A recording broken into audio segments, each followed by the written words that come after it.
दोस्तों जय हिंद। बेटी बचाओ और बेटी पढ़ाओ की मुहिम के बाद जिस तरह से बीजेपी के नेताओं का महिलाओं के खिलाफ एक मुहिम चलता हुआ नजर आया, कई बलात्कार के मामलों में, आपराधिक मामलों में नाम आता गया, उससे सवाल हुआ कि बीजेपी आखिर किस तरह से बेटी बचाओ और बेटी पढ़ाओ का नारा दे रही है।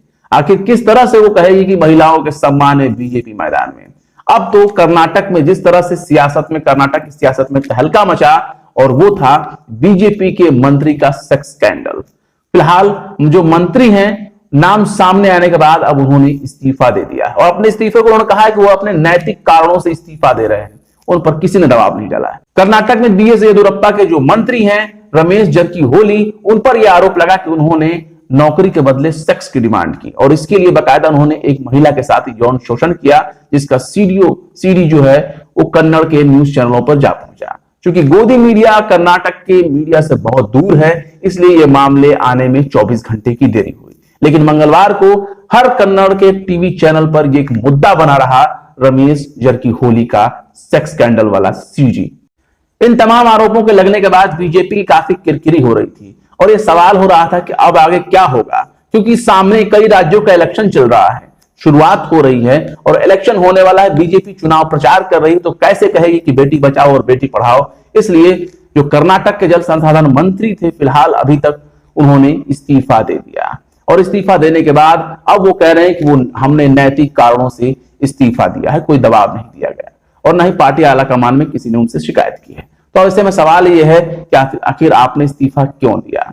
तो इस्तीफा दिया इसलिए गया क्योंकि पार्टी आलाकमान ने उनसे इस्तीफा मांग लिया था और इस्तीफा देने के लिए उन पर दबाव दिया गया था। एबीपी न्यूज की हम खबर आपको पढ़ के बता देते हैं। एबीपी न्यूज लिखता है, कर्नाटक सेक्स सीडी कांड में फंसे मंत्री रमेश जरकीहोली ने पद से दिया इस्तीफा। मुख्यमंत्री येदियुरप्पा ने रमेश जरकीहोली का इस्तीफा स्वीकार कर लिया और मंजूरी के लिए उसे राज्यपाल के पास भेज दिया। और इसमें यह बता रहे हैं कि किस तरह से सेक्स सीडी के आरोपों से घिरे कर्नाटक के मंत्री रमेश जरकीहोली ने अपने राज्य के मुख्यमंत्री बीएस येदियुरप्पा को अपना इस्तीफा सौंप दिया। ये भी अभी बता रहा है कि एक सीडी सामने आई जिसमें कथित तौर पर बीजेपी सरकार के जल संसाधन मंत्री रमेश जरकीहोली किसी अनजान महिला के साथ नजर आ रहे थे। कन्नड़ समाचार चैनलों ने इस क्लिप का प्रसारण किया था।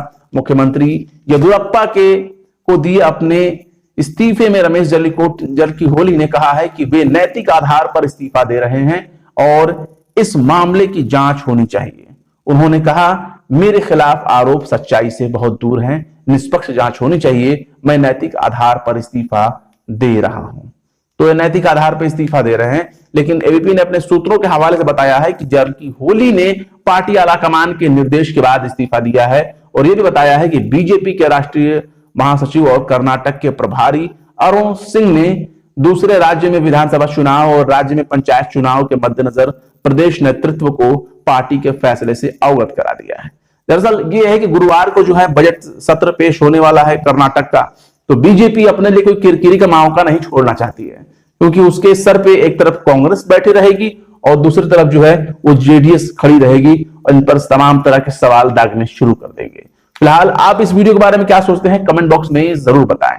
वीडियो पसंद आए तो लाइक करें, शेयर करें और निष्पक्ष पत्रकारिता को सपोर्ट करने के लिए हमारे यूट्यूब चैनल टाइम्स मेल को जरूर से जरूर सब्सक्राइब करें। फिर मिलते हैं किसी और वीडियो में एक नई खबर के साथ। जय हिंद।